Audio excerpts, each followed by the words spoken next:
이번 문제는 조금 더 아마 관심을 많이 가지고 있을 섹터에 대한 얘기가 될 것 같은데요. 지금 바로 만나보시죠. 네, 6가지 섹터 외에도 오늘 또 주목받는 하나의 섹터가 있었습니다. 이번 문제 통해 바로 확인해 보도록 할게요. GPU 26만 장 가동에 전력 수요 급증, 전력 인프라 유망주는 이라고 나왔습니다. 이제 정부와 기업이 엔비디아에게서 26만 장의 GPU 무려 14조 원을 공급받기로 약속을 받았는데요. 여기서 문제가 하나 생겼습니다. 이 26만 개 AI 칩을 모두 가동하려면 무려 원전 1기에 맞먹는 전력이 필요할 걸로 알려졌는데요. 이 부분을 해결하기 위해서 데이터 센터 부지도 빠르게 확보해야 한다라는 우려까지 나오고 있습니다. 이 문제가 우리뿐만이 아니라 글로벌적으로 대두가 되고 있는데 최근에 마이크로소프트 나델라 CEO가 한 팟캐스트에 출연을 했습니다. 이곳에서 MC가 향후 2년간 AI 칩 등 공급 과잉이 발생할 가능성이 있냐라는 질문이 있었는데 가장 큰 문제는 칩 과잉이 아니라 전력이다라고 지적을 했습니다. 데이터 센터를 충분히 빠르게 지어 올릴 수 있는지가 문제다라고 크게 언급을 하는 모습이었는데요. 이렇게 전력 인프라 구축이 시급한 지금 오늘 관련주들도 굉장히 뜨거웠습니다.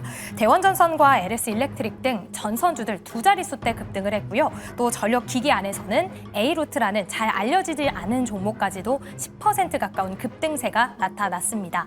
과연 이 안에서 두 매니저는 어떤 유망주를 새롭게 발굴을 해줄까요? 전력 인프라 안에서 새로운 종목을 꼽아보도록 하겠습니다. 그럼 두 번째 주식 남녀의 선택 보드를 들어주시죠. 네, 지난주에 각국 정상들만큼이나 주목을 받았던 게 바로 젠슨 황 CEO의 행보가 아닐까 싶은데 26만 개의 블랙웰, 어떻게 보면 이제 미국, 중국 이어서 거의 3위급 우리가 수량을 갖추게 되는 게 되겠습니다. 그런데 이제 칩만 있다 그래서 자동으로 다 돌아가는 건 아니잖아요. 전력 인프라가 필요한 상황이라서 이거에 대한 지금 분석들이 나오고 있고 조금 더 우리가 갖출 필요가 있다라는 얘기들도 나오고 있습니다. 자, 그래서 더 주목을 받는 게 전력 인프라가 아닐까 싶고 대장주가 역시나 멈추지 않고 있기 때문에 유망주는 어떤지 궁금해서 질문을 마련해 봤습니다. 자, 두 분께서 꼽아준 종목 확대해 보도록 하겠습니다. 자, 데이터 솔루션도 적어주셨고 산일전기를 적어주셨습니다. 효성중공업, LS 일렉트릭, HD 현대일렉트릭 이런 종목들 나올까 싶었는데 일단 두 분은 다른 쪽으로 주목을 해주셨어요. 자, 데이터 솔루션 주목하신 이유요. 네, 가장 AWS하고 밀접하게 연관이 돼 있는 기업이라고 생각을 했고 인프라 관련된 종목들 중에서도 언급이 많이 됐기 때문에 테마성으로 봤을 때 가장 잘 움직이는 종목이라고 판단이 돼서 들고 왔습니다. 일단 데이터 솔루션 같은 경우에는 기업용 시스템 통합이라던가 구축, 운영, 컨설팅 이런 것들을 진행하고 있는 기업이고요. 빅데이터 분석 등도 진행을 하고 있습니다. 무엇보다도 이 인프라 관련해서 굉장히 중요한 게 이 고전력 환경에서 효율적으로 데이터를 관리를 한다거나 클라우드를 운영할 수 있는 기술이 필요한데 이 기술력을 보유하고 있다라고 생각할 수가 있고요. 그리고 AWS하고 제가 연관이 돼 있다라고 말씀을 드렸잖아요. 네. 파트너사로 있습니다. 그래서 AWS가 서비스를 제공을 하고 있는 파트너사로 있는데 AWS가 이 클라우드 컴퓨팅 서비스를 이용을 해서 그리고 이에 따른 이 퍼블릭 클라우드 인프라라던가 아니면은 이와 관련된 지원을 하게 됐을 경우 앱 생성 지원을 했을 경우 거기에 활용이 되는 기술을 제공하는 업체다라고 생각할 수가 있습니다. 그래서 그 울산 쪽에 지금 AI 데이터 센터를 지금 구축을 하고 있잖아요. AWS하고 SK그룹과 함께 이런 수혜주로 가장 먼저 움직이는 종목이었다는 점도 참고를 하시면 좋을 것 같고요. 최근에 대형 계약 소식이 있었습니다. 금융기관과 함께 671억 원 규모, 매출액으로 따졌을 때 1%에 달하는 규모를 계약을 했다라는 소식이 들려왔는데 장기 소프트웨어 공급 계약이라고 볼 수가 있고요. 이에 따라서 어느 정도 기업에 대한 신뢰도라던가 또 이 금융기관 간의 어느 정도 추가 계약 가능성도 높아졌다라고 보고 있습니다. 이 규모 자체가 굉장히 저는 크다는 점에 있어서 긍정적이게 바라보고 있어서 장기적으로 성장성도 좋다라고 생각하고 있어요. 차트적인 부분도 사실 좀 매력도가 높다라고 판단을 하고 있어요. 일봉상으로 봤을 때 네. 이렇게 추세 자체도 지금 상황에서 살아있다라고 보고 있고 최근에 거래량도 많이 증가를 했습니다. 그리고 매물대가 지금 열려있는 상황인데 매물대가 단기적으로 봤을 때는 6,800원 구간까지 열려있다라고 보고 있어요. 그래서 목표가로 제시를 해드리도록 하겠고요. 저는 이런 종목들 같은 경우 손절가를 좀 많이 낮게 잡는 편이에요. 왜냐하면 테마성이 강한 종목이기 때문인데요.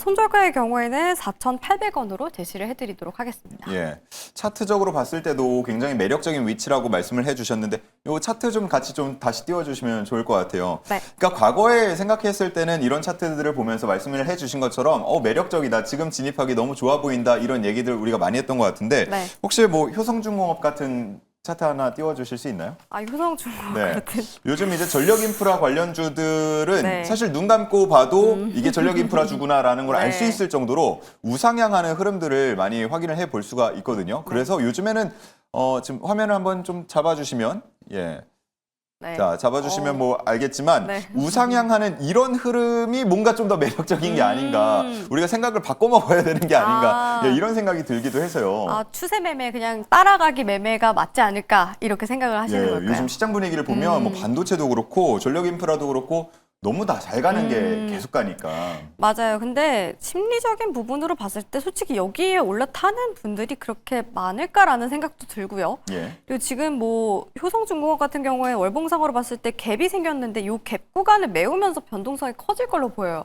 근데 이 안에서 과연 견딜 수 있는 투자자들이 몇이나 될까라는 생각이 저는 커서 지금 여전히 바닥에서 올라오는 그런 종목들을 접근을 해서 우리는 조금 더 안정감 있는 마음으로 이제 대응을 하자 이런 관점에서 들고 왔습니다. 네, 그때 시장 분위기에 너무 휘둘리지 말고 네. 본인이 가지고 있는 투자 원칙을 좀 지켜가면서 하자 이런 말씀을 해주신 것 같고, 네. 자 그런가 하면 산일전기도 사실 다른 이제 전력 인프라주와 마찬가지로 거의 우상향하는 흐름들 쭉 나타나고 있는 것 같아요. 네, 일단은 산일전기도 역시나 변압기 관련된 뭐 탑 5 종목 안에 들어가는 종목이다 보니까 일단은 굉장히 좋은 흐름들이 이어지고 있는데 일단 산일전기를 일단 좋게 보고 있는 이유는 일단 기본적으로 이 회사는 증설을 좀 선제적으로 많이 했습니다.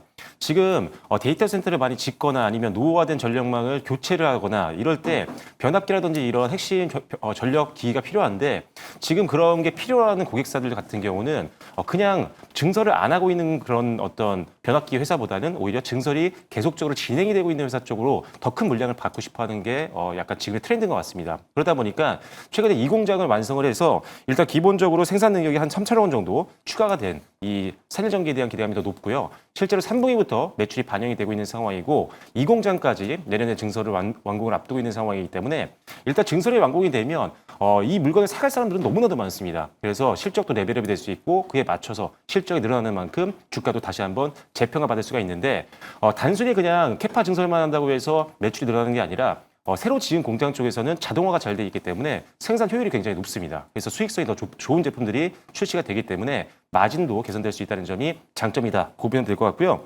일단 관세 부담은 빅5 기업 중에는 가장 낮습니다. 일단 FOB 이 납품 구조로 되어 있는 데다가 일단은 기본적으로 무역확장법 비대상 품목들이 굉장히 많아서 전체 지금 현재 수주잔고 상반기 수주잔고 기준으로 봤을 때 한 2~3% 정도밖에 실제로 관세 부담을 받지 않고 있는 상황이고 실제로 지금 특수변압기 쪽에서 매출이 잘 나오고 있다 보니까 약간의 관세를 내는 부담 정도는 충분히 상쇄시키고도 그 이상을 수익을 뽑아내고 있는 기업이기 때문에 관세 충격에는 거의 걱정할 필요가 없는 기업이다라고 보시면 될 것 같고요.